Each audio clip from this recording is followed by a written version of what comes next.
Let me ask you something. Have you ever noticed that right before your life changes, everything starts shaking? The pressure increases. The silence gets louder. People misunderstand you. Doors close that you didn't expect to close. Listen to me carefully. That is not punishment. That is preparation. Because when God is about to give you something big, He always sends signs before the shift. And if you're paying attention, you'll realize you are not losing your mind. You are standing on the edge of divine elevation. I came to tell someone today that God does not surprise you without warning. He does not elevate you without first stretching you. He does not expand your life without first disrupting your comfort. Before the breakthrough comes the burden. Before the blessing comes the breaking. Before the harvest comes the pressure underground. If you feel uncomfortable, if things feel unstable, if you feel pushed into isolation, uncertainty, or growth, you are not behind. You are right on schedule, because when God is about to give you something big, you will see these signs. There comes a moment in life when what once felt safe starts to feel suffocating. You wake up and realize that the routines you used to depend on no longer give you peace. The conversations you once enjoyed feel shallow. The environment that once comforted you now irritates you. And you begin asking yourself, why does everything feel wrong when nothing has technically gone wrong? That feeling is not confusion. It is a signal. It is the quiet announcement that growth has arrived and comfort has expired. God has a way of making still waters feel restless when it's time for movement. When you are meant to stay, peace settles you. But when you are meant to rise, peace begins to disturb you. Suddenly, the job you prayed for feels like a cage. The city you once loved feels too small. The habits you built for survival can no longer sustain your future. You're not ungrateful, you're evolving. And evolution always feels uncomfortable before it feels powerful. Think about daily life. Think about wearing shoes you loved years ago. At first, they fit perfectly. They supported you. They carried you through seasons. But one day, without warning, they start hurting your feet. The shoes didn't change, you did. Growth made what once fit become painful. And if you refuse to take them off, you'll start blaming the shoes instead of recognizing the growth. That's exactly how comfort works when God is preparing you for something bigger. What once supported you begins to restrict you. God never pulls you out of comfort without purpose. He disturbs what you settle for so you can reach for what you deserve. When comfort becomes uncomfortable, it's because staying the same now costs more than changing. You start feeling drained doing things that used to energize you. You feel restless in places that once gave you rest. You feel tension where you once felt ease. That tension is not stress. It is a divine nudge saying you cannot stay here anymore. Look at everyday life again. Imagine sitting in a chair that fits perfectly for hours. At first, it's fine, but if you sit there too long, your body stiffens, your muscles ache. You need to stand, stretch, move. Not because the chair is bad, but because the body was never designed to stay still forever. Comfort becomes harmful when it overstays its welcome. God does the same thing with our lives. He won't let you stay seated in a season that was only meant to be temporary. This is why people get frustrated without understanding why. Nothing dramatic happened, yet something feels off. You're not failing, you're outgrowing. And growth doesn't announce itself with applause. It announces itself with discomfort. That's why so many people mistake divine preparation for personal problems. They think something is wrong with them, when in reality something greater is being formed within them. God allows discomfort because comfort can make you forget your calling. Comfort can make you numb. Comfort can make you settle for routines instead of reaching for purpose. If everything stayed easy, you'd never move. If everything stayed familiar, you'd never discover what else you're capable of becoming. So God gently removes the feeling of ease so you can rediscover your hunger. You see it in daily moments. You scroll through your phone and nothing excites you anymore. You sit with people and feel disconnected. You go through motions instead of meaning. That emptiness isn't a void. It's space. Space for something bigger. Space for expansion. Space for a version of you that cannot be born in comfort. And here's the truth most people miss. Discomfort doesn't mean you're doing something wrong. It often means you're doing something right. It means you've mastered this level. It means you've learned a lesson of this season. It means the current environment can no longer teach you what God wants you to know next. When comfort leaves, fear usually shows up. Fear whispers, what if you fail? Fear says, at least here you know what to expect. Comfort never leads to destiny. Courage does. God doesn't grow people in ease, he grows them in movement. And movement always begins with dissatisfaction. If you're feeling unsettled, don't rush to escape the feeling. Listen to it. Ask yourself what you're being invited to change. Ask yourself where you've been playing small. Ask yourself what you've been tolerating instead of transforming. That discomfort is not your enemy, it is your invitation. Because when God is about to give you something big, he first makes where you feel too small. He disrupts your comfort so you don't sabotage your future by staying where you no longer belong. And when you finally move, when you finally trust the discomfort, you'll look back and realize the unease was mercy. It was God refusing to let you stay stuck in a place that could no longer hold who you were becoming. There comes a season when the people you used to laugh with no longer understand you. The conversations feel forced. The connection feels thin. You're sitting in the same room, yet something invisible has shifted. You haven't changed your heart toward them, but the alignment is no longer there. And that moment can feel confusing, even painful, because we are taught to believe that distance always means betrayal or failure. But sometimes distance is not rejection, it is redirection. God has a way of quietly rearranging your relationships when your life is about to change. He doesn't always announce it. He doesn't always explain it. He simply allows a drift. The calls become less frequent. The messages slow down. The invitations stop. And you're left wondering what you did wrong. The truth is, you didn't do anything wrong. You just grew into a version of yourself that requires a different environment to survive. Think about everyday life. Imagine trying to listen to 2 radio stations at the same time. At first, you might tolerate the noise, but eventually the static becomes unbearable. You have to tune into one frequency or the other. When God shifts your direction, your frequency changes. And when your frequency changes, not everyone can hear you clearly anymore. It's not because they're bad people, it's because they're on a different channel. People are often assigned to certain seasons of your life. Some are there to teach you, some are there to support you, some are there to challenge you, and some are only meant to walk with you until you're strong enough to walk alone. When the season changes, the assignment ends. Holding on to people whose assignment has expired can delay what God is trying to do next. You see this in daily life when you start sharing ideas or dreams and are met with silence instead of support. You notice that what excites you no longer excites them. You talk about growth, purpose, discipline, or vision, and they respond with jokes, doubt, or indifference. That doesn't mean they hate you. It means they cannot carry the weight of where you're headed. And God, in his wisdom, won't allow people to travel with you if they'll slow you down or pull you back. This is one of the hardest parts of growth because humans are wired for connection. Letting go feels like loss. Distance feels like loneliness. But isolation is sometimes the bridge between who you were and who you're becoming. God removes familiar voices so you can finally hear his direction clearly. Too many opinions create confusion. Too many attachments create hesitation. Separation creates clarity. Think about a plant in a pot. For a while, the pot is perfect. It protects the roots. It provides structure. But as the plant grows, the pot becomes too small. The roots start pressing against the sides. Growth slows. Leaves begin to wilt. If you care about the plant, you don't blame it for outgrowing the pot. You move it. But moving it requires removing it from familiar soil. Some roots will tear. Some soil will fall away. It looks violent, but it's necessary for survival. That's what relational drifting looks like when God is expanding you. Many people try to force connections to stay the same out of loyalty. But loyalty to people should never override loyalty to purpose. God is not asking you to hate anyone. He is asking you to trust that not everyone is meant to go with you.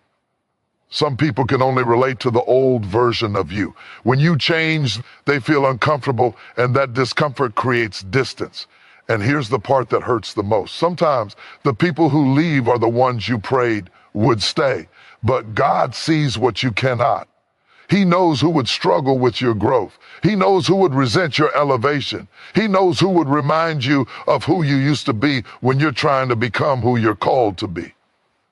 So he lovingly loosens the connection. In daily moments, this shows up as unanswered messages, awkward silences, or feeling like you're always the one reaching out. Take the hint without taking offense. God is making room. He is emptying your hands so you can receive what's next.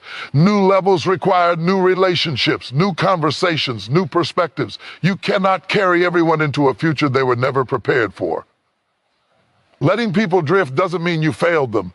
It means you respected the season. It means you allowed God to lead instead of clinging out of fear. And when you stop forcing connections that no longer fit, peace returns, clarity returns, strength returns. Because when God is about to give you something big, he removes unnecessary weight. He lightens your load. He clears your path. And one day you'll look back and understand the distance wasn't punishment, it was protection. There is a kind pressure that feels heavy but doesn't crush you. It stretches you, tightens your chest, keeps you awake at night, yet somehow you're still standing. You're tired but not defeated. You're overwhelmed but not broken. You feel the weight, but you haven't lost the will to move forward. That is not the pressure of destruction. That is the pressure of preparation. God never applies pressure to destroy what he intends to develop.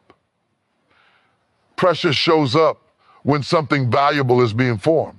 In daily life, pressure is everywhere, and it always produces something meaningful. Think about how diamonds are made. They don't come from comfort, they come from intense pressure over time. Without pressure, carbon stays ordinary. With pressure, it becomes something priceless. The same principle applies to your life. You feel pressure when expectations increase. You feel pressure when responsibilities multiply. You feel pressure when you're required to rise beyond who you used to be. And the reason it feels uncomfortable is because pressure demands growth. Comfort never asks you to become more. Pressure does. And God allows pressure because he sees potential you haven't fully recognized yet. Look at daily work life. When someone is trusted with more responsibility, the workload increases. Deadlines get tighter. The margin for error shrinks. It feels stressful. But that pressure is a sign of trust, not punishment. No one puts pressure on something they consider useless. Pressure is evidence that God believes you can handle what's coming. This is why pressure often shows up right before progress. You feel like you're being pushed from every side. Time feels limited. Energy feels drained. But deep down, something in you refuses to quit. That inner strength is proof that this pressure is not meant to end you. If it were meant to defeat you, you would have already given up. The fact that you're still trying, still hoping, still showing up means God is strengthening you from the inside out.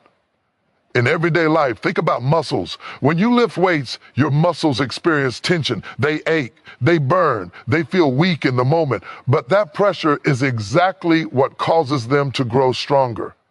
Without resistance, there is no development. If the weight never challenged you, your body would never change. Pressure reveals capacity you didn't know you had. The mistake people make is assuming that pressure means something is wrong. But pressure often means something is right. It means you're in a process. It means you're being refined. It means God is shaping your endurance, sharpening your focus, strengthening your discipline. Pressure exposes weaknesses, but it also builds resilience. Notice how pressure doesn't remove your vision. Even when things are heavy, you can still see where you want to go. You still have dreams. You still imagine better days. That's how you know this pressure is not defeat. Defeat kills vision. Pressure sharpens it. Pressure makes you more intentional. It forces you to prioritize. It pushes you to let go of distractions. Think about cooking. When heat is applied to food, it transforms it. Raw ingredients are useless until heat changes them. But too much heat applied carelessly can burn. God is precise with his pressure. He knows exactly how much you can handle. That's why, even on your hardest days, you're not consumed. You bend, but you don't break. Pressure also teaches you dependence on wisdom instead of impulse. When life is easy, people act casually. When pressure shows up, you become careful, thoughtful, disciplined. You stop wasting time. You stop entertaining nonsense. You start making choices that align with your future. Pressure matures you. In daily moments, pressure looks like juggling responsibility, managing expectations, and feeling stretched between what is and what could be. You might feel like you're constantly adjusting, constantly learning, constantly adapting. That's because pressure demands flexibility, and flexibility is essential for growth.br. There's also pressure in waiting for results, waiting for answers, waiting for change. That kind of pressure tests patience. It teaches endurance. It strengthens faith in unseen outcomes. If God removed pressure too early, you'd never develop the stamina needed to sustain what's coming next. Understand this clearly. Pressure is not a sign that you're failing. It's a sign that you're being prepared for something that requires strength. God doesn't give big assignments to weak foundations. He reinforces you first. He builds you under pressure so you won't collapse under success. And one day, when the pressure eases and the reward arrives, you'll realize something powerful. The pressure didn't just shape your situation, it shaped you. It made you wiser, stronger, more grounded, more capable. So if you feel pressure, but you're not defeated, don't panic. Don't retreat, stand firm, because what you're experiencing is not the end. It's the process. And when God is finished, the pressure you survived will become the proof of the strength you gained. There are seasons in life when everything gets quiet, but not in a peaceful way. The phone doesn't ring like it used to. The room feels larger, emptier. You're surrounded by people during the day, yet at night you feel alone with your thoughts. At first, it feels like something has gone wrong, like you've been pushed to the side or forgotten. But this kind of isolation isn't abandonment. It's intentional. It's alignment. God often pulls people into isolation before he pushes them into purpose. Not because they failed, but because too many voices can drown you. Direction. When life gets noisy, clarity disappears. So God quiets the outside so you can finally hear what's happening on the inside. Isolation is not a punishment, it's a sacred pause. Think about daily life. Consider how much noise surrounds you. Messages, opinions, expectations, comparisons. Everyone wants a piece of your attention. Everyone has advice. Everyone has an opinion about what you should do next. When you're constantly surrounded, you rarely ask yourself what you actually want or where you're truly being led.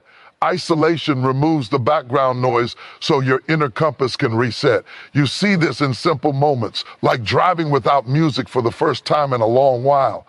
At first, the silence feels awkward. You're tempted to turn something on just to fill the space. But after a while, you start noticing things you missed before. Your breathing, your thoughts, the rhythm of the road. Isolation works the same way. It strips away distractions so awareness can return. But God uses isolation to refine focus. When you're alone, you're forced to confront yourself. There's no one to impress, no one to blame, no one to distract you from your fears or your potential. And that can feel uncomfortable because solitude reveals truths that busyness hides. But truth is necessary for alignment. In daily life, isolation often looks like canceled plans, fewer invitations, or long stretches of quiet time you didn't ask for. It can feel like rejection if you don't understand the purpose. But think of an athlete training alone early in the morning while everyone else is asleep. That isolation isn't loneliness, it's discipline, it's preparation, it's the price of growth. God separates you so he can sharpen you. When metal is sharpened, it's done in controlled, focused conditions, not in chaos. Isolation creates that environment. It allows your values to become clear. It helps you distinguish what matters from what merely entertained you. You start to notice which goals were truly yours and which ones you inherited from others. Another daily example is studying for an important exam. You can't do it effectively in a crowded room full of conversations and noise. You need quiet. You need space. You need separation. The isolation isn't enjoyable, but it's necessary if you want to succeed. God does the same thing before a major shift in your life. He pulls you away so you can prepare for what's ahead. Isolation also strengthens emotional independence. When people are always around, it's easy to rely on their validation. Their approval becomes your fuel. But when God isolates you, He teaches you how to stand without applause. You learn to trust your inner strength. You learn to move without external confirmation. That kind of confidence cannot be taught in a crowd. During isolation, you may feel unseen, but unseen does not mean unimportant. Seeds grow underground, unseen, before they ever break the surface. The most critical work happens where no one is watching. God develops you in private so you can function in public without losing yourself. Daily life teaches us that too much exposure too early can damage growth. Think of a newborn plant placed directly under harsh sunlight. Without gradual exposure, it wilts. Isolation acts like shade. It protects you while you're still developing. It gives you time to build resilience before facing greater demands.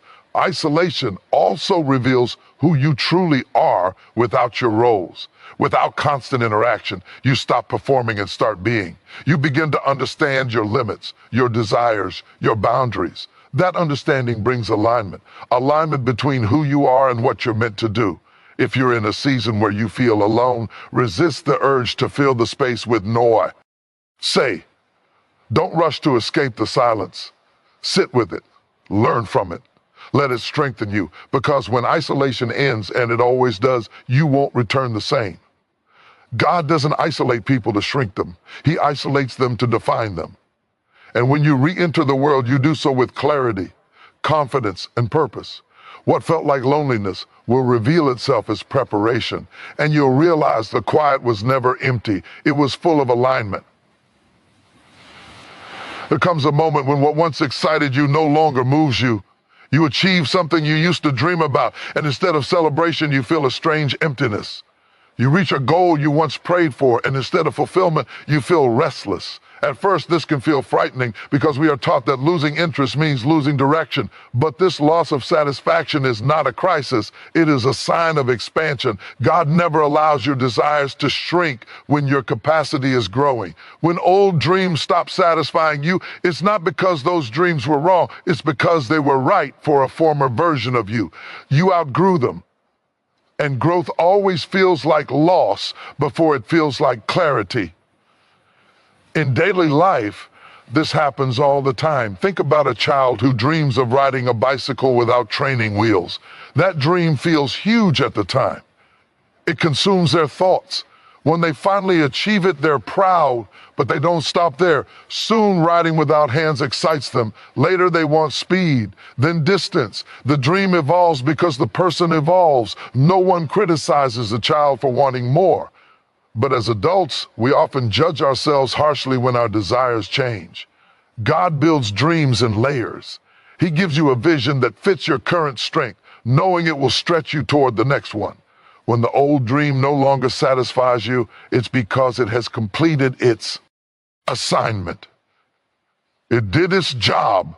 It brought you this far. But it was never meant to be the final destination. This dissatisfaction often shows up quietly. You go through your daily routine and realize you're no longer inspired by what once drove you. You start asking deeper questions. You feel bored with surface level achievements. Titles, applause, and comfort don't carry the same weight anymore. That's not ingratitude, that's maturity. Think about food. When you were younger, simple meals satisfied you. Over time, your taste changed. You began craving depth, quality, nourishment. If you tried to survive on what once fed you, you'd feel weak. Your body now demands more. The same is true for your purpose. Your spirit matures, and it starts craving meaning instead of motion, impact instead of activity. This is why people feel confused in this season. They think something is wrong because they're no longer passionate about what they once chased. But nothing is wrong. You're waking up. God is shifting your hunger because hunger directs movement. If He left your old desires intact, you would never move toward what's next. In daily life, you might notice this when you achieve a long-term goal and immediately feel drawn to something bigger. You might think, I should be happy by now, but fulfillment doesn't come from stopping. It comes from alignment. When your current reality no longer matches your internal growth, dissatisfaction appears to push you forward. God does not tease you with bigger dreams unless He intends to stretch you into them. He removes satisfaction from small visions so you don't settle in places that can no longer hold you. Comfort can trap you in success that has expired. Dissatisfaction becomes the signal that it's time to elevate. This shift can also feel lonely because not everyone around you understands it. They might remind you of how far you have come while you're focused on how far you still need to go. They might celebrate the milestone while you feel called to movement. That doesn't mean you're ungrateful. It means your perspective has changed. In everyday moments, this looks like losing interest in conversations that once energized you. You crave depth instead of noise, purpose instead of pleasure, growth instead of familiarity. God is refining your appetite, and refined appetites lead to refined lives. Our old dreams fading doesn't mean new ones arrive instantly. There is often a space in between, a gap where nothing feels exciting yet. That gap is uncomfortable, but it's necessary. It clears your vision. It prevents you from chasing the next thing out of impatience. It teaches you to wait for alignment instead of settling for distraction. God uses dissatisfaction to protect you. If you were still satisfied with small goals, you would never reach for your full potential. He stirs restlessness so you don't confuse comfort with calling. That inner stirring is not anxiety, it's awakening. If you're in this season, don't rush to replace your old dreams with new ones just to feel busy again. Sit with the discomfort. Let it teach you. Let it expand your vision, because what's coming requires a larger version of you. When God removes satisfaction from your old dreams, it's because He's preparing to reveal a greater one that fits who you're becoming, not who you used to be. And when that new vision finally becomes clear, you'll understand the dissatisfaction was never emptiness. It was room being made for something bigger. There are moments in life when everything seems to move in slow motion. Plans take longer than expected. Answers don't come quickly. Progress feels delayed, as if time itself has decided to drag its feet. You look around and see others moving ahead while you feel stuck in place, waiting. This season can be frustrating, even discouraging, because we are taught to associate speed with success. But slowness is not stagnation. Often it is intention. God slows things down when precision matters. Speed is useful when direction is clear, but when something important is being built, haste can cause damage. In daily life, you see this everywhere. Think about cooking a meal that truly nourishes. Fast food is quick, but it lacks depth. Slow cooking, on the other hand, allows flavors to develop fully. It takes time, patience, and attention. The result is richer, stronger, and more satisfying. In the same way, God slows your journey so your life can develop depth, not just motion. When everything feels slowed down, it's easy to assume something is wrong. You start questioning your choices. You wonder if you missed an opportunity or made a mistake. But delays are not always detours. Sometimes they are protection. If things moved as fast as you wanted, you might arrive before you're ready to sustain what's waiting for you. In everyday situations, think about traffic lights. Sitting at a red light feels pointless when the road ahead looks clear. You want to move. You feel impatient. But that pause is designed to prevent collisions you cannot see yet. The delay is not punishment, it's safety. God uses slowness the same way. He holds you back not to frustrate you, but to shield you from timing that could harm you. Slowness also reveals what you're truly relying on. When life moves fast, momentum carries you. When it slows down, you're forced to lean on patience, discipline, and trust. You can't rush the process, so you have to develop endurance. That endurance becomes strength you'll need later.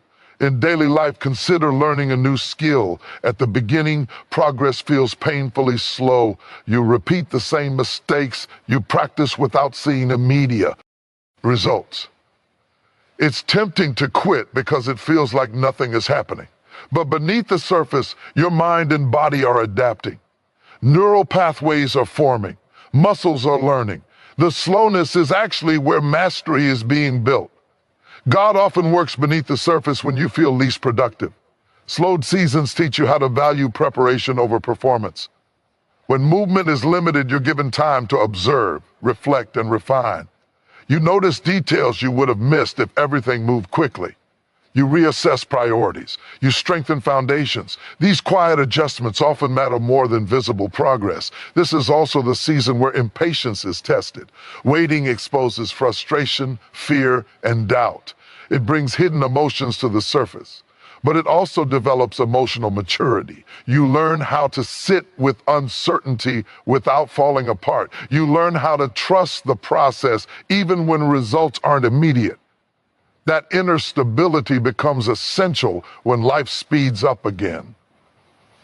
In everyday moments, slowness looks like unanswered messages, postponed plans, or opportunities that take longer to materialize. You might feel like you're standing still while the world rushes past you. But stillness does not mean inactivity. It means alignment is happening. God is synchronizing pieces you cannot yet see. Imagine assembling furniture. If you rush through the instructions, you might finish quickly, but the structure will be unstable. If you take your time, align each piece carefully, and follow the steps, the result lasts longer. Slowness ensures durability. God is more interested in longevity than speed. Slowed seasons also protect your character. Rapid success without preparation can overwhelm you. It can magnify weaknesses and expose unhealed areas. God slows the pace so your inner life can catch up with your external progress. He aligns why. With where you're going. When life feels slow, distractions lose their power. You're forced to confront what truly matters. You stop chasing everything and start focusing on what's essential. That clarity is a gift. It refines your vision and strengthens your resolve. If you're in a season where things feel delayed, resist the urge to panic. Don't compare your timeline to someone else's. Growth is not a race. Timing is personal. God's delays are never careless. They are calculated.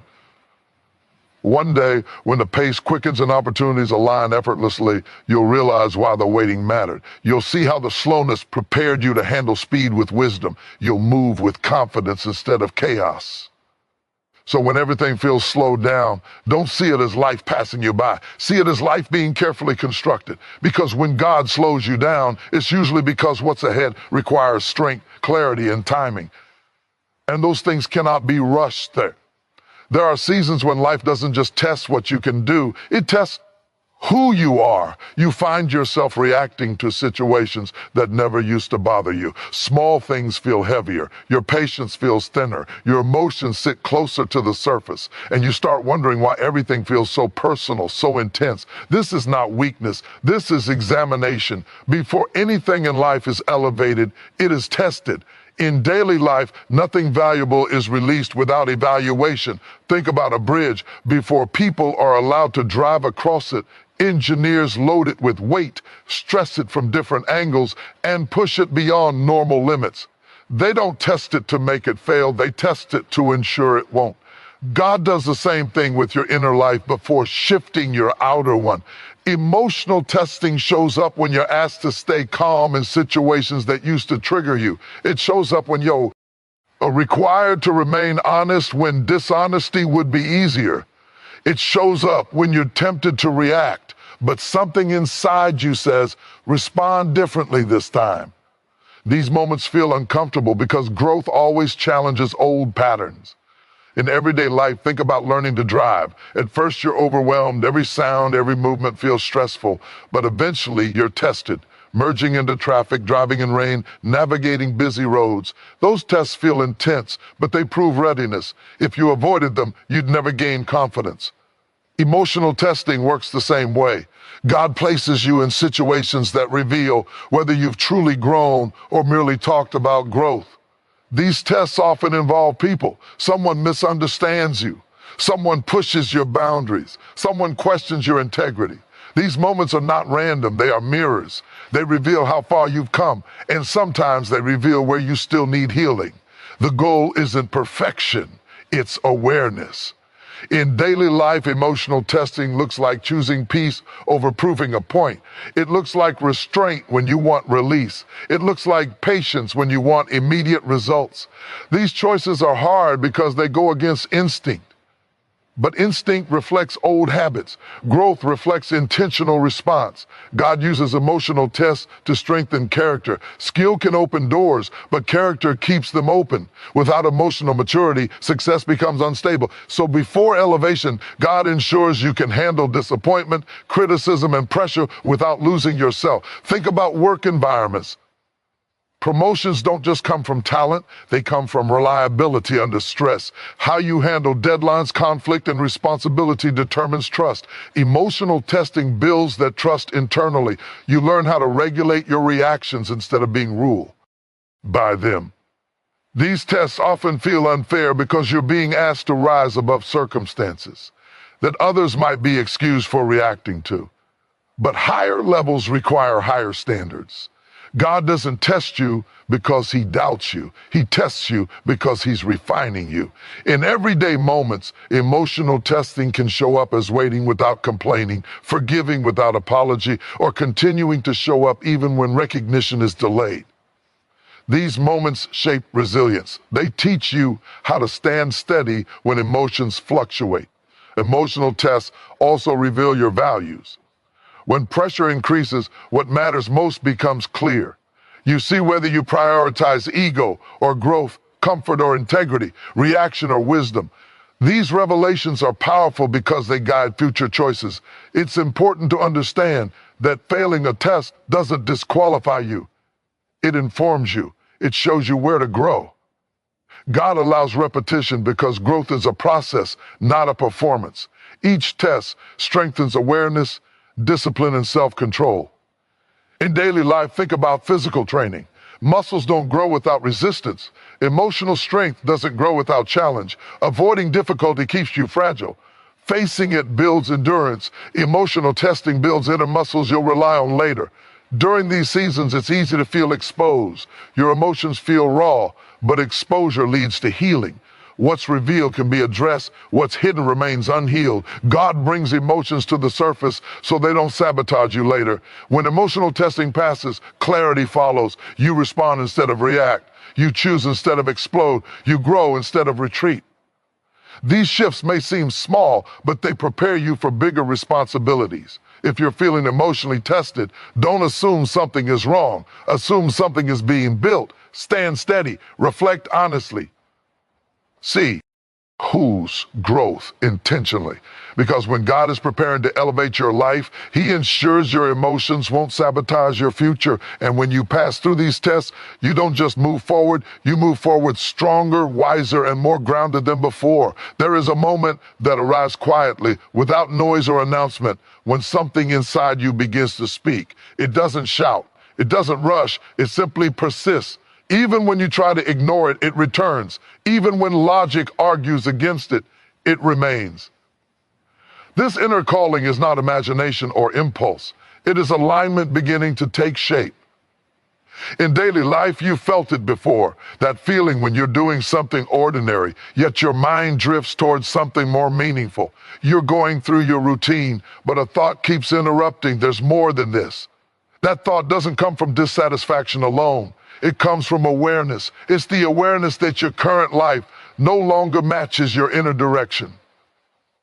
This inner calling often shows up when external circumstances don't make sense yet. You don't have all the answers. You don't see the full path, but something inside you refuses to settle. That refusal is important. Comfort can silence growth, but calling keeps knocking. Think about daily life. Imagine a compass. It doesn't tell you how long the journey will take or what obstacles lie ahead. It simply points north. Your inner calling works the same way. It doesn't explain everything. It just points. And even when you try to walk another direction, you feel resistance, not because the other path is wrong, but because it's misaligned. This calling often intensifies during quiet moments, late at night, early mornings, moments when distractions fade. That's when clarity rises. You may feel a pull toward learning something new, starting something unfamiliar, or stepping into responsibility you once avoided. That pull isn't random, it's direction forming. In everyday life, inner calling shows up as curiosity that won't go away. You keep reading about the same topic. You keep thinking about the same idea. You keep imagining a different version of your life. That repetition is not coincidence. It's focus being shaped. Many people ignore this calling because it feels risky. It asks for movement without guarantees. It challenges comfort. It invites uncertainty. But calling doesn't demand perfection. It demands courage. It asks you to trust what you feel before you fully understand it. Daily examples make this clear. Think about how you know when it's time to leave a place. You don't always have a dramatic reason. Nothing terrible happened. You just know. The energy feels off. The fit feels wrong. That knowing doesn't come from logic. It comes from alignment. Inner calling also carries peace, even when it's uncomfortable. Fear may exist, but it doesn't dominate. There's a calm underneath the uncertainty. That calm is confirmation. True calling doesn't panic you, it grounds you. This calling doesn't always ask for immediate action. Sometimes it asks for preparation, learning, letting go, strengthening discipline, growing patience. The calling evolves as you evolve. It meets you where you are and stretches you gradually. In daily life, ignoring inner calling leads to restlessness. You stay busy, but you feel empty. You stay occupied, but unfulfilled. The calling doesn't disappear, it waits. And the longer it waits, the louder dissatisfaction becomes.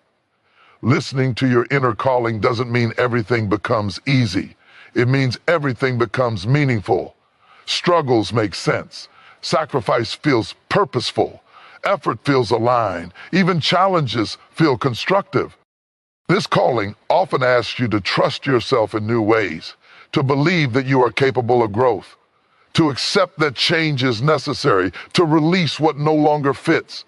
These decisions are difficult because they reshape identity, but growth always requires redefinition. In everyday moments, inner calling might ask you to speak when you normally stay silent, to step forward when you usually step back, or to commit when you've been hesitant. These small acts of courage strengthen alignment.